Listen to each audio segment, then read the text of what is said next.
ഡേയ്, ഇനിയെങ്കിലും നിനക്കൊന്ന് നന്നായിക്കൂടെ? ഉരസം തോറും മൂർച്ച കൂടുന്നവനാണ് ഈ ചുടായിപ്പൻ.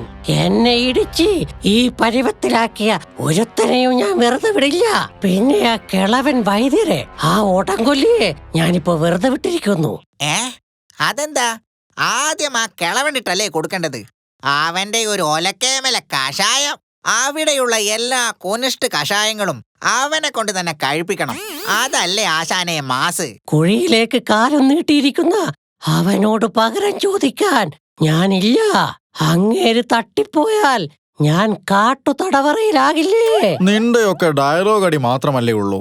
ഡേയ്, ഇനിയെങ്കിലും മര്യാദയ്ക്ക് നടന്നില്ലെങ്കിൽ രണ്ടിന്റെയും കൈയും കാലും ഒടിച്ച് ഒരു മൂലക്കിടും, പറഞ്ഞേക്കാം. സഹജീവികളെ സ്നേഹിക്കാൻ പഠിക്കേ, അവരെ സഹായിക്കാനും. അങ്ങനെയാണ് മനസ്സുഖം അനുഭവിക്കേണ്ടത്, അല്ലാതെ ഉപദ്രവിച്ചല്ല. അപ്പോ എന്നെ എല്ലാരും ഇടിച്ചതോ സ്നേഹം കൂടിപ്പോയത് കൊണ്ടാണോ? അത് നീ അവരോട് ചെയ്ത ഉടായിപ്പത്തരങ്ങൾക്ക് അവര് പകരം വീട്ടിയതല്ലേ. നീ ആദ്യമേ നല്ല പെരുമാറ്റമായിരുന്നെങ്കിൽ ഒരിക്കലും നിനക്ക് ഈ ഗതികേട് വരില്ലായിരുന്നു. ഇപ്പോൾ നിന്റെ ഈ ഡയലോഗുകളൊന്നും എന്റെ ചെവിയിൽ കേറില്ല.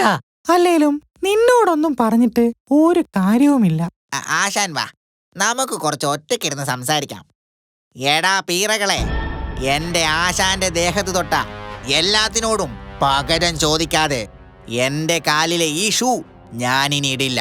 ആഹാ, അത് കലക്കി. നീയാണടാ ഗുരുസ്നേഹമുള്ളവൻ. ഞാൻ കൃതാർത്ഥനായി വെളിച്ചൂരി എറിയടാ ആ ഷൂ.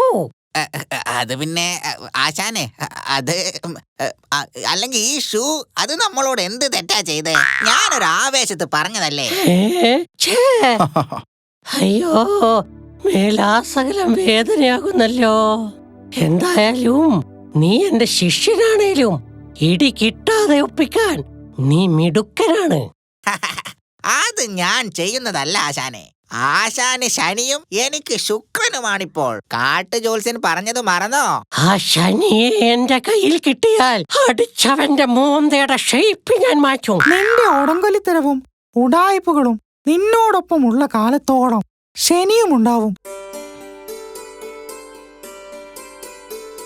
വായ്ക്ക് രുചിയുള്ള ഭക്ഷണം കഴിച്ചിട്ട് കാലം കുറേയായി. നല്ല വല്ല മീനും കൊത്തിയാൽ മതിയായിരുന്നു.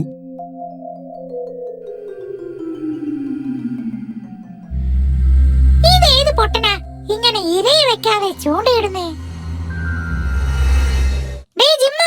ചൂണ്ടയിൽ ഇരയെ കാണുന്നില്ലല്ലോ. നിന്നെ പോലെ പൊട്ടന്മാരല്ല കുളത്തിലുള്ള മീനുകൾ.